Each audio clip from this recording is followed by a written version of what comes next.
Hey guys, Ken here, Backpacking Light. And today I want to talk about the Warbonnet Ridgerunner. The Ridgerunner is a flat style hammock. You can see it's got the spreader bars here. And what that means is that you just it kind of flattens out, so you sleep really flat on these. And you can use your trekking poles with the little adapter called the hiking tip pole set adapter. Unfortunately, I don't have it with me as I lost it before heading out, and I'm down here in lovely Zambia again, so I won't have those trekking pole tips for quite some time.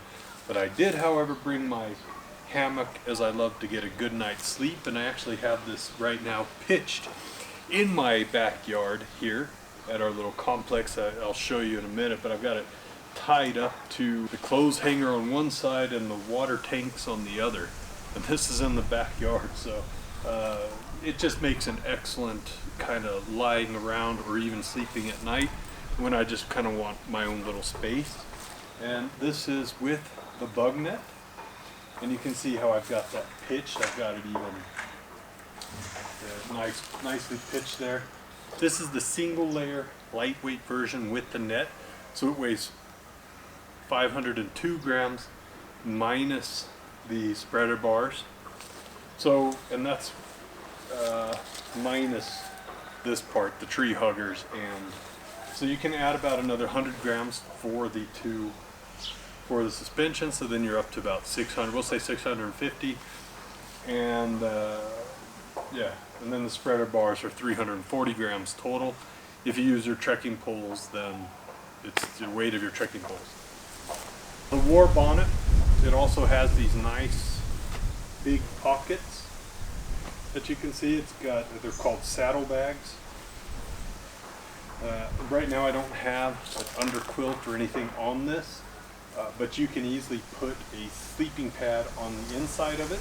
I usually use, if it's in the summer, I'll use, for example, the Sautic Gear Pad 5mm insulation, the 1 meter wide, and that just fills up the entire inside there. Or an underquilt. Either of them work really well. So, what separates the bridge hammock from your standard hammock? Well, what a bridge hammock allows you to do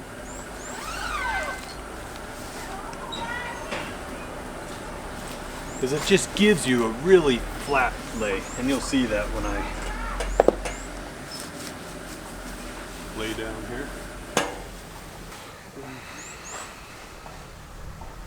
So it's nearly a perfectly flat lay, and it's amazingly comfortable. Warbonnet as a company, they're handmade products. These are made in the US, and the craftsmanship on them are just top-notch on everything that Warbonnet does. They are some of the best quality hammocks that you can buy. Warbonnet, which are also excellent hammocks, but I do prefer the Ridgerunner to anything else that they Warbonnet, which are also excellent hammocks, but I do prefer the Ridgerunner to anything else that they have, or any other company has for that matter. The material on this one, it's the single layer 30 denier, so it has a maximum weight of about 210 pounds, which is about where I'm at, and I find that it holds just well. And then you have the next step up, which is the double layer, which will push you at about 250 pounds maximum weight limit, and it's also rated for people up to 200 or 2 meters long, or about 6'6", and I'm 190, and you can see that there's more than enough room for me. I'll go ahead and open this bug net up so that you can see kind of what it looks like when you roll up that net. Yeah, so there you see I just kind of put the net with my head on there. Jesus. Okay. Sorry. It has this little pocket for the net, and you just kind of tie it in there. And you know, these big saddlebags, as they're called, I've got pretty big feet, and that just, I usually, like, if if I'm working here, I can actually have my laptop in there, or my Apple, what is it called, the iPad Pro 12-inch, and it's got the saddlebags on both sides. On the foot section, it has a shorter spreader bar, and on the head section, it's considerably wider. So the spreader bar is actually quite easy to put in there, and it's a matter of just, once you set it up, you hook the spreader bar through that little loop there, and that keeps the spreader bar in place, as well as the two hooks. And one in there,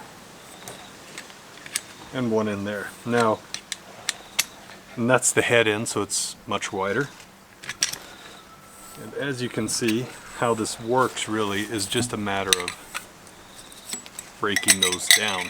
And because I use the buckles myself, I also, Backpacking Light sells them with only the buckles, and that's just, you know, maybe someday I'll change and start having, let me just darken that a little bit.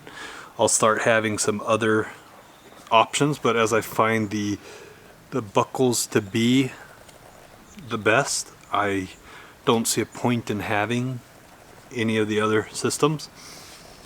The buckles is really easy. Just taking that off now.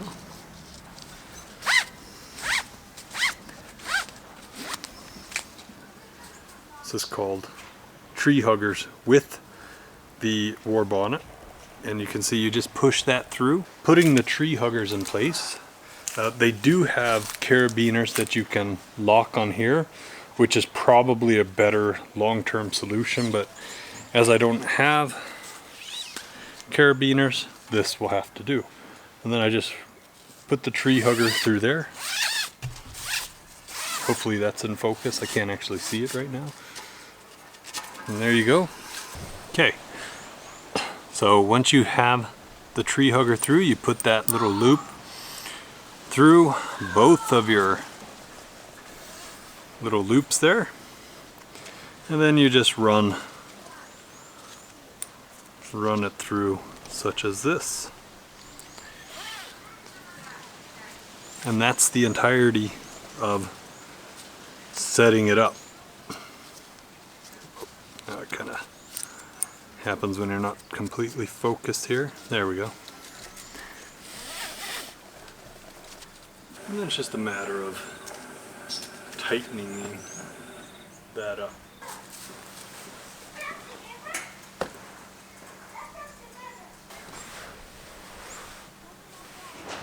That's about it. I mean, if you haven't slept in a hammock, I would suggest you try.